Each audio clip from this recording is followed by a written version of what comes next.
I think a really important thing is a water bottle. I've heard that's important. Cody, water. it's really important to drink water. Okay. Sometimes I forget so too. Dumb. No, sometimes I forget too. It's hard. Yeah, it is, genuinely. Welcome to the Best Boys podcast, where we pull back the curtain on what it's like to be independent filmmakers. I'm Cody McLeod Rogers, writer, director, and producer. And I'm Tristan, director of photography and producer. And we are the creative directors at Foreground Productions. If you like what you hear, like and subscribe to the podcast for more.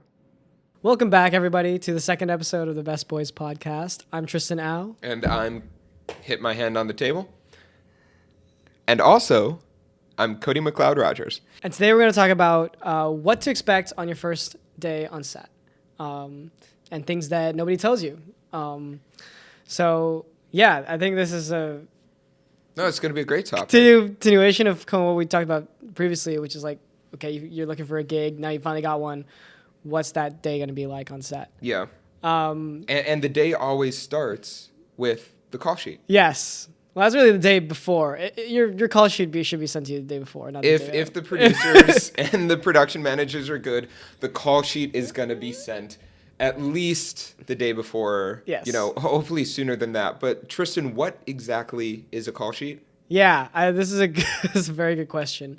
A call sheet is basically, it's a sheet of information, and it's got everything that you need to know for your day of shooting. So it's going to start with, your location. It's going to start also with a call time. Sometimes there's a wrap time listed. Sometimes there isn't. It's going to have your points of contact. So, your producer, your director, maybe your DP, your assistant director for sure. It's going to have the nearest hospital location. It's also going to have some general information like about the day. So like sometimes they'll have sunrise and sunset listed. Mm-hmm. They'll have the temperature of the day. Closest hospital? Yes, closest hospital. And it will also have the name of the production. It'll have information about everybody on the crew. So their email, phone number. Every call sheet is different. Sometimes they'll have, the list of scenes that you're going to shoot. Sometimes they'll have also cast information. So your principal cast or your extras and their information. Sometimes they'll also have like a rough schedule. Mm-hmm. So like, your call time, but also maybe when lunch is, when your wrap time is, when you have to be out of a location, like a hard out. Basically, it is your guide. Your guide. Your guide. Everything you need to know. That's a great way to put it. Yeah, and yes. that call sheet is where, like we just said, that's where the production, being a part of a production, getting ready to be on set actually starts. Mm-hmm. And so your first step when you're getting ready to be on set for the first time is to look over that call sheet and look at every part of the call sheet, every part.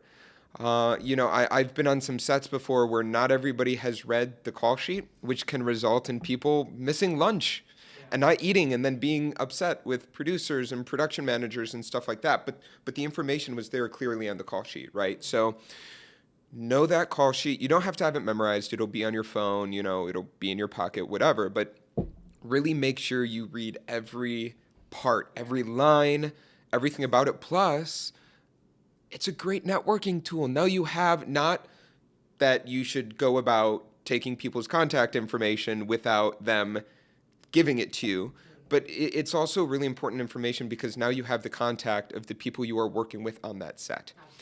And if you're starting off, probably as a PA, you're going to be glued to your phone on that first day of set, and you're going to need all of those phone numbers to do your job. You're going to be in a million group chats. WhatsApp, your best friend. Like, best friend. I think this is such a small point, but like, they're everyone's names, Mm-hmm. like you better get people's names right. Yes. And obviously introducing yourself and hoping that people remember your name. But yeah, just like getting yourself familiar with the crew on the shoot, getting yourself like, what I like to do is before I shoot, I will look at the list of the people on the call sheet and I will search them up and see like what they do. That's great. Their work, and just learn more about them through that. That just gives me a better sort of idea, more context about who I'm working with and, the kind of work that they like to produce. And so if, we're on a corporate shoot together, but I see that this, this gaffer likes to light narrative. They've got a whole like narrative section on their website or reel or whatever. Then I'm thinking, okay, maybe for a future narrative project, I want to work with this gaffer versus someone who is more used to lighting sit-down interviews or, that kind of work. Yeah.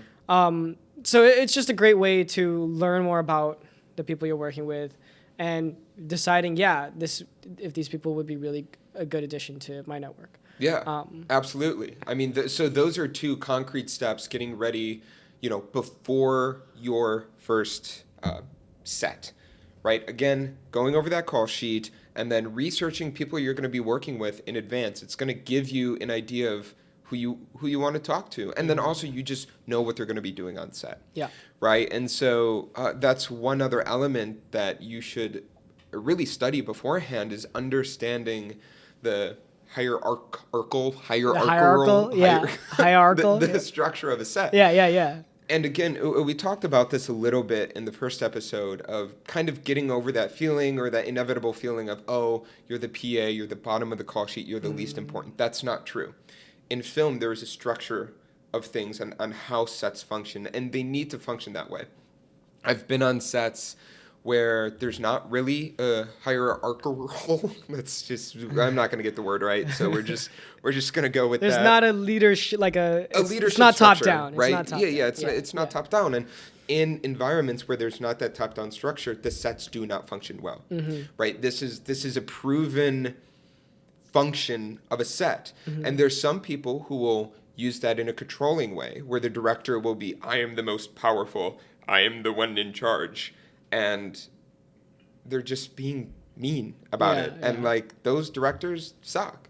Sorry, you have to go through that, but you probably will at some point. But really what the structure is intended to do is provide a clear and concise avenue of information, of communication, right? Like if you're a PA, you're never going to communicate with the director.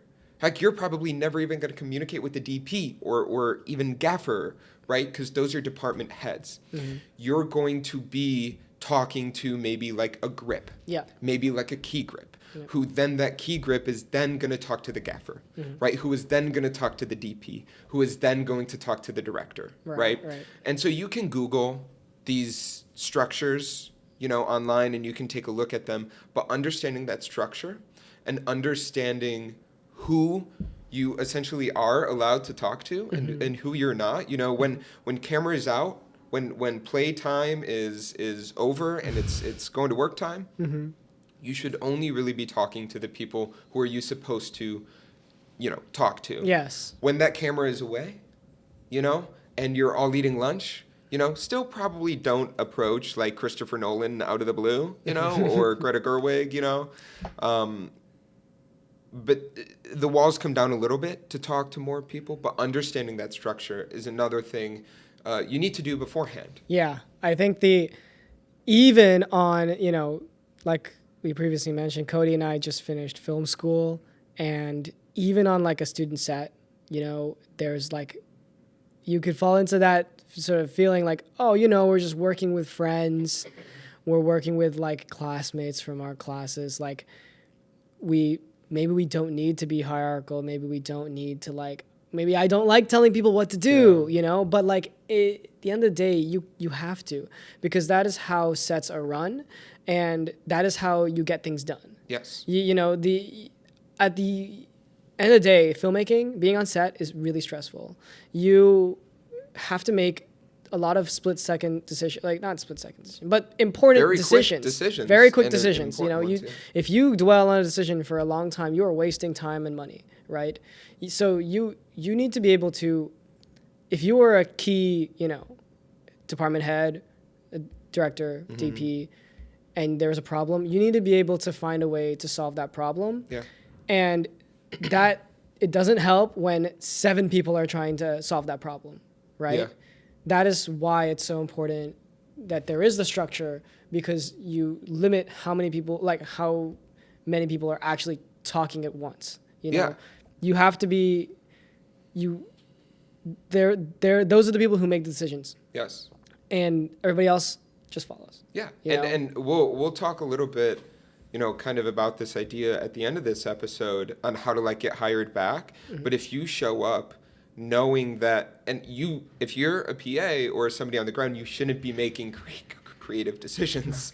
But if you're willing to show up and make concise and quick decisions, the producers are going to love you. I spend overwhelmingly majority of my time at my job producing and in the budget, in the numbers. Mm-hmm. Spend a lot of time looking at how can we put on the best production for the amount of money we have. And if you have people coming onto set who are just wasting time, in a producer's mind, all I see is money going away, down the drain. Mm-hmm. Money, money, money, money, money. Mm-hmm. So understanding that structure, being able to make quick decisions Yeah. is really important. Yeah. So now it's the morning of your shoot. Okay. So it's the morning of your shoot and you're looking at yourself in the mirror. You've got, your all black clothes on, which is industry standard. You shouldn't be walking around in your Gucci. Maybe Oh not my doing God. that. Wear closed-toed shoes. Yes. Do not show up in like flip-flops or sandals or something like that. Like protect your toes. Birkenstocks, great for having the dogs out on a summer day. But when it comes to the set, Yeah, no. it's not going to be good, Yeah. right? It's also for safety, right? I mean, film Things fall. Yeah, all the heavy time. things, on film sets. So you're Tristan. It's the morning of your set. You're getting ready to go, and you're looking at yourself in the mirror, thinking, "Man, I'm quite the dapper gentleman in my all black, and I've got my closed-toed shoes on. What else? What else am I grabbing? And what else am I bringing?" Absolutely. The most important. Well, there's so many important things to think about and also bring, but I think a really important thing is a water bottle. I've heard that's important. Cody, water. It's really important to drink water. Okay. Sometimes I forget so too. dumb. No, sometimes I forget too. It's hard. Yeah, it is, genuinely. Feel like when you're on set, sometimes you just forget you forget to eat or you forget to drink water. Like you're so consumed by the Everything making going on. by just being like there and working, you just forget about these things. So bring a water bottle. Yeah. Yes. When you get sort of higher up and you've got like people helping you, like a PA helping you, whatever, like they will help you hopefully remind you to drink water. But in the meantime, you got to remind yourself. And that goes a little bit to set etiquette, the water thing. I'll never forget a really good mentor of mine, and he's a pretty successful producer on Hollywood, had this company back in New York that was doing really well, started all the way over when he moved to LA. And he said, in New York, he was running a very successful production company doing lots of industrials. When he got to LA, he started over as an assistant to a costume designer. Mm-hmm. He's never done costume design, right? But how he started getting notice is because he would go up to everybody who knew he was allowed to talk to and give them water bottles. Yeah. Hey, do you need water? Do you need a water? Do you need to drink something? Yeah. And that started, he became like the water boy. Mm-hmm. Who doesn't want a water boy, right? So we say it jokingly, but have your water bottle. Then when you get to set, and people are sitting around doing nothing, you see somebody sweating a lot. Again, if it's a director or something like that, keep your distance, but go up to them, hand them a water. Yeah. Absolutely. That's another thing, trying to be proactive as a PA. But yeah, I would bring a water bottle. That's one first thing. Two, yes, I would try to wear all black, especially if I'm below the line. So if you don't know, what above the line, below the line means, you can Google it. It's basically, to very generally summarize. Above the line positions will be the creative, the writers, creative, directors, people. producers. So, below the line would be sort of more of the actual production crew, the people who are just executing. Now, the director of photography is actually below the line, but which sometimes doesn't make sense to me, but it's because that above the line, below the line terminology comes from budget. Yes. So I'm budgeting and stuff like that. But Anyway. More on the etymology later. Yes, there's a lot of this. It's all weird. Yeah, I would try to wear all black. Yeah, or at least dark colors. Nothing like bright, flashy. Another thing I think is really important is, any medication you need for yourself that day.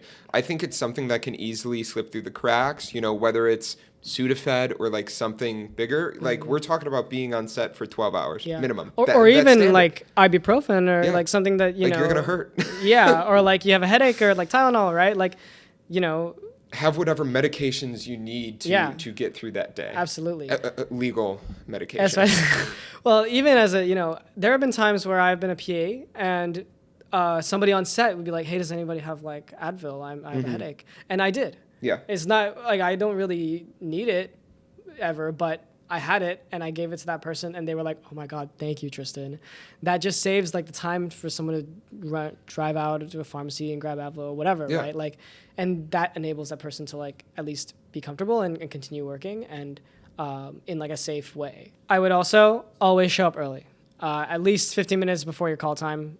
Which will be on the call sheet. Yes, which will be on the call sheet. I would show up early, because things happen, right? You looking for parking, you get lost, right? Sometimes you shoot in like random places that you've never been to, right? Or you have to account for traffic, like sometimes, I've found myself driving, like an hour and a half to gigs, and not knowing that there'd be traffic. Yeah. Because I'd never been there before. Yeah. Right?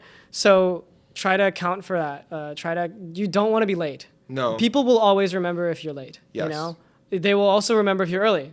And the other big part of this, I feel like nobody ever told, excuse me. I burped. Great. Okay. I burped. Another big thing that plays along with that, being late, being early, who do you call? Who do you talk to if something happens on your way there? If you have questions, who is it that you communicate to? And these were things that were never taught to myself. I don't know if they were taught to you, but things I had to learn the hard way, where I'm calling the director, and the director's like, why are you calling me? Yeah. Who are you? Yeah, like, who are you? Yeah. Who? We have PAs? What? Yeah, like, what? Exactly. No. Like, more often than not, on the top of the call sheet, there will be the POC, which stands for person of contact. And on there should be like a production manager or a production coordinator, an associate producer, right? The term varies depending on the set, how big it is, and there should be clear communication beforehand as to who you should talk to. But it should be something along that lines: production manager, production coordinator, associate producer. And if you're listening to this and trying to put together your first set and you are the director, do not be the point of contact. Do not be that. Have a production manager who most of the day they may just be standing doing nothing, but have them be that person. It could even be your, on smaller sets, student sets. Many times I've seen it be the assistant director. Yes, absolutely. Especially because, the assistant director really can step in and do that sort of production coordinator role while also assistant directing on smaller sets. Exactly. So. And if you don't know who to ask, if the call sheet isn't clear, if you don't know, odds are whoever hired you might be able to give you an answer. But also what we talked about a little bit in the first episode, that horizontal networking, ask another PA. Yeah. Right? Like find another PA or somebody low on the call sheet. It could be like a driver, like anybody low on that call sheet, and they might be able to give you that answer, right, too. Absolutely.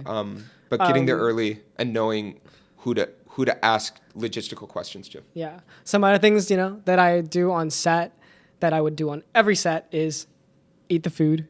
Yes. There will always be food. Eat it. There's hopefully there's always food. Very important rule of production. Okay. If there's food, eat it. If there's a bathroom, use it. Yeah. Always. Those two, every time. Yeah. Like, you don't want to be tired, hungry. You want to, you want to be hydrated, well-fed, because you're working. And it can be really tiring and taxing. So you have to make sure you fuel your body. Another thing, is wear comfortable shoes. On set, you're probably just going to be standing around for, like, a lot. if you're on, Maestro and Bradley Cooper tells you that you can't sit down, you're going to have to be standing around for like 12 hours, right? So you might as well be standing in like something really comfy. And I gotta go shoe shopping too, because like my shoes are solely worn. I need like really comfy shoes, like an On Cloud. My buddy was like, "Oh, dude, you gotta get these On Clouds, because I could just stand on set for like 12 hours in them." I'm like, we are not sponsored by On Cloud, but hey. But I'm like, that's a pretty good pit. Like I wasn't gonna buy them until you said, I could stand on set, and it's like, and it really does, lead to the point of you're probably going to be standing around, and the next most important thing to do when you're on that set is always be doing something. I kid you not. Yeah. When I was first doing some of my PA gigs, okay, there'd be the craft services table. Craft is just the word for food. Yeah, food. Craft means food. Yeah. When people are saying crafty, it means food, right? Yeah. And there's usually a table set up, or multiple tables, or a whole location set up with food.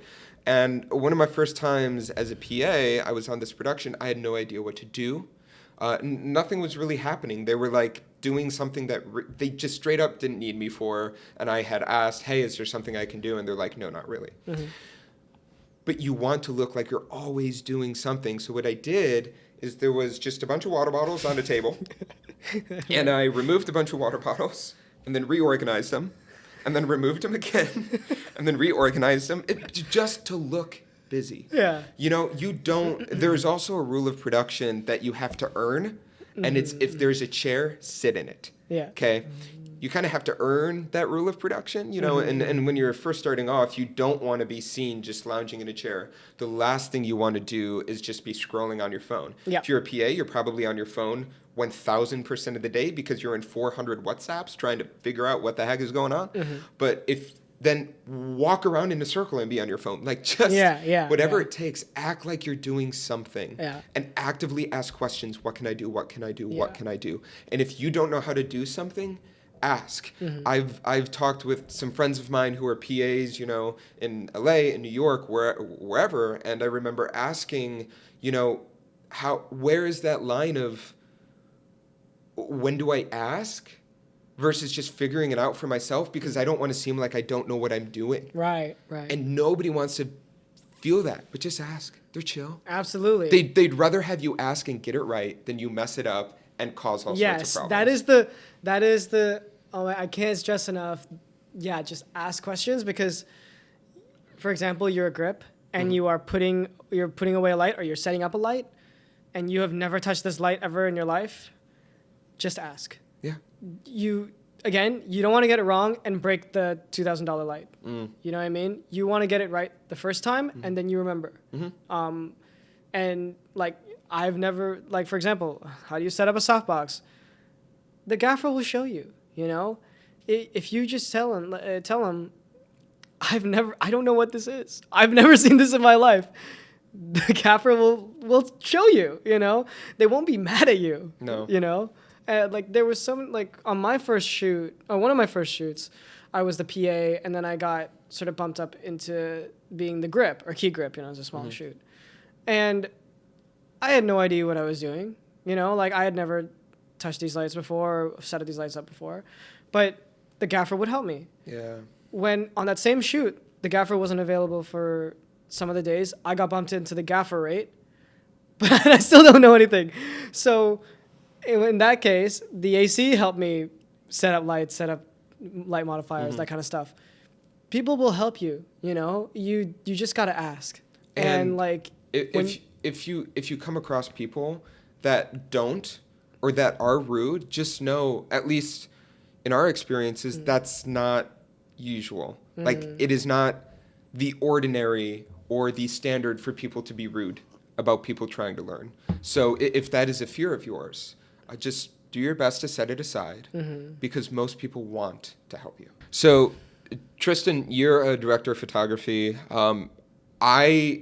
I'm more of a director. I don't deal with a lot of gear. So you deal with a lot of gear. Yeah. What are some recommendations? Just being on your first set for the first time, but also those who are just dealing with items throughout the day. I think if you are bringing something to set, label it. Oh my God. Like, buy a label maker, just use like masking tape, spike tape. You know, if you're in the camera department, you should probably already have like different colored spike tape for marking, blocking. Just grab that spike tape, wrap it around something, and write your initials on it, or write your name, your number if you can fit it, or your email or whatever. Your initials is fine, right? And at least that signifies that gear from the company gear or from the DP's gear or whoever, a rental company.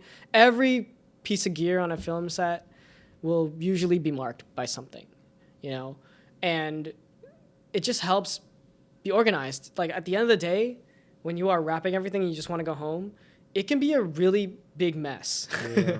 And you could it's really easy to lose things, to lose like account of what you have. So for me as a DP, if I'm working as like a assistant camera, I might be bringing maybe my own sort of monitoring or a wireless or a follow focus or stuff like that. And I would make sure to mark it because I don't want that stuff to get mixed up with my DP stuff, right? So always label stuff. It just helps being more organized. At the end of the day, when you just want to go home, you want to make sure that the gear is wrapped in an organized manner. So now we've talked a lot about practical things to get ready for being on set. Now, what are some attributes? Like, how do we mentally prepare for the set? What are things that we should be doing that maybe aren't, handing gaff tape to the key grip or something like that?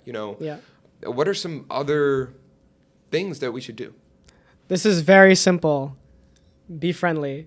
Be a nice person. Be a kind person and care about people and treat people well, Do not be rude. Don't be like this cocky or, think that you like. And there's a confidence between, or there's a confidence. There's a difference between cocky and confident. Yes. Be absolutely. confident. Yes. Be confident. Absolutely. Don't be cocky. Yes. And be nice even when like some people are rude to you. Like I've been on set where some like the director or maybe somebody else was maybe a bit rude to me or a bit sort of like condescending, and you just got to brush it off. Like obviously that should not happen on a film set, and that is something you could sound off later to a producer or whatever. But typically a producer, when they're hiring crew, they are hiring people who they like to work with. And it's not always about who is the most talented gaffer, who is the best sound person. It's also about who is the most compatible and the nicest and who gets the job done. Absolutely. As hectic and as wild film sets can be, people are watching, and they're especially watching the new people. And I don't say that to give an extra loaded amount of pressure to you, but see it as an opportunity. It is your first time on set. So what a perfect way to impress people. Yeah. Right? So use that excitement. And as you're on set, like we kind of said earlier, it's the perfect networking opportunity to observe, to watch. Think about, I never thought about doing production design before. Observe the production designer, right? Observe all the roles, ones you think you want to do, and get to know. And if your goal is to be a director, right, or a producer, writer, understanding all of the roles will only help you be better at that. Absolutely. Being a director that knows what it's like to be a PA when it's 98 degrees outside, you're in the middle of the desert, and you're an hour 11 and a half. Who knows what that is like will be a better director. And observe and just take note. What are attributes that other people have that you like? Not in like a weird sociopathic kind of way, but like just observing how do people get to successful positions on set and paying attention to the attributes they have. Absolutely. I think another thing is, being flexible. Like, especially when you are a PA or a grip, being flexible and being prepared to just do what needs to be done for the day, for the job. Oh my God, we need somebody to go and grab lunch. I can grab lunch, right? There have been plenty of times where I've been like the key grip or the grip, and I'm supposed to be doing lighting, but like I'm a free hand, so I go and grab lunch. Or like hey, we need somebody to Hollywood this flag.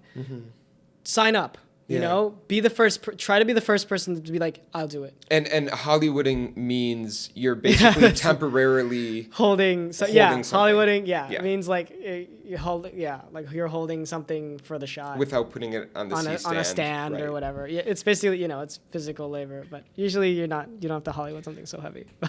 So, Tristan, you spend a lot more time in the technical and in the below the line roles than I have. A lot of people, when they're first starting out, they're going to be PAs, they're going to be grips. So we've talked about kind of in general, showing up to set, what are some things you need to have, just no matter what role you're in. Right. But then specifically for, let's say a PA, specifically for a grip, what literal specific items that people could buy should they bring to set? Yeah. I think first I'll start with PA because it's a bit easier. You don't actually need that much stuff. I think obviously the biggest thing that you can bring as a PA to set is your attitude. It also could be, you should bring a fully charged phone because you're going to be on your phone like all the time. Like you said earlier, like you're going to be in group chats, you're going to be contacting people, you're going to be ordering lunch sometimes, you're going to be inputting like the money to order lunch, you're going to be texting people, calling people, asking where these other people are, wrangling extras maybe. Like you are going to be on your phone. Yeah. In a work capacity. So make sure you charge your phone. Sometimes you could, I like to bring a power bank. Yep. Always, just in case. And just bring a good attitude. For grip, bringing a grip, that is a bit different. I think because it's more technical, the first thing that you could bring or buy are a pair of like working gloves. Something that's like heat resistant. If the production is working with like sort of tungsten lights and stuff like that, it's just for safety. Yeah. When you are clamping down stands like C stands or tightening things or lowering like really heavy lights and stuff like that, you want to have a pair of gloves because you do not a really big concern on a film shoot is safety. You are working with heavy stuff. You are putting that heavy stuff pretty high above the ground, and those things can fall. I've seen C stands fall. Not on people, but almost on people, right? With like a light on them. And that's scary. Like it can be dangerous. So making sure to bring something like gloves, it's a small thing, but if you show up on your like first like set as a grip with a pair of gloves, the gaffer is going to look at you and be like, okay, this guy at least knows, what they're doing. Yeah. Like you're legit. You care about safety.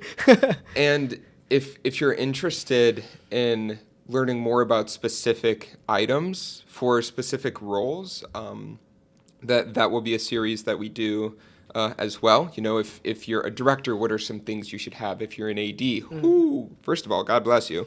Second of all, like what should you have? And so that's going to be another whole series we go through. But, for this episode, odds are if this is your first set, you're probably a PA or a grip. Yeah. And I think kind of to finalize this episode is talking about how do you get invited back? Or how do you get invited from this experience onto another set? Right. I would say, echoing a lot of the points that we sort of said earlier, showing up on time, showing up early, making an impression, making sure everybody knows who you are, because chances are, you may not work with them on this set again, or you may not work with them, like maybe they are only on set for a day or whatever, but there could be an opportunity where they bring you in the future. Like everybody is a connection, right? Everybody is an opportunity to like get on set in a different way. That's mostly how I get, my gigs is I meet somebody and they bring me on their set, and then I meet somebody else on that set, and it's like that's how it works. So making sure that you introduce yourself to everybody, everybody should know your name at the end of the day. the director may forget, which is totally fine. But like everybody else, like, should know your name. That's what I think. What about you, Cody? How do you think people should, what should they do to get hired back? Yeah, so I actually get to do a fair amount of hiring crews and working with independent contractors for different projects as a producer and director. And one of the most important things when I'm looking to hire people back to set, it's hard to know in the first place. Most of the times when you're bringing on PAs for the first time, you have no idea who they are. It's because your gaffer was like, oh, I can bring people. And you're like, okay, great, Yeah, right? yeah, Like yeah. the producer, the production manager, the director, really odds are I have no idea who you are. But then a producer and production manager are paying attention throughout the day. It's very, very common for me to just watch how people are acting on set because I do so much rehiring. So there could be somebody on the set who's kind of explicitly watching how people interact and whether or not they should hire them back. That is very much so a thing that can happen on a set. Again, that shouldn't provide a sense of anxiety for you, even though I'm sure it will.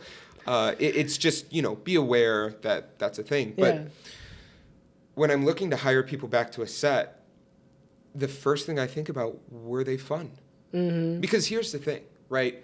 They can be a great, I've also done a lot of multicam, doing 20 plus cameras at one time for live productions. There's been plenty of times where somebody isn't the greatest camera operator, but they're really fun to work with, and we just need a hand. Yeah. So we invite them back. So if they show up to set and if they're smiling and if they're having a jolly old good time, not being like, overly happy, because that can be a little annoying on a stressful day, but if they show up with a smile, if they work really hard, and if they ask questions. Yeah. Because here's the thing. As a producer, as I talked about, time is money. You don't want people wasting your time at the end of the day you don't want people wasting time because it's wasting money. And money just doesn't appear. So if you have a PA that shows up and they're happy, they're excited to be there, they're asking questions, and they know how to be efficient, we want to continue to teach them to be efficient, to learn how to do things, because then, guess what? We're going to have an amazing PA who knows how to do stuff. Yeah. But producers and production managers and department heads are too busy to just always offer the education. I think it's really important for all of those leaders to offer it, but when push comes to shove on set, it's stressful and it's fast and you need to work. So it needs to come from the PA. They need to be the one to ask the questions and to push their education forward. Yeah. So those are my big things, that if you do those, when the time comes, you'll probably be hired back. Absolutely. It may take time because productions, they just take time to do. Yeah, they do. They do. But just know, if you do those things, somebody is paying attention and they are impressed. The last thing I'll say to this is being passionate. I think, yes, be excited, but be passionate about your craft, or be passionate about just this world in general, right? When I look to hire crew, I usually like hiring the same crew or similar crew, because one, we all work together really well, finding people that you work with really well together, but also people are passionate. Yeah.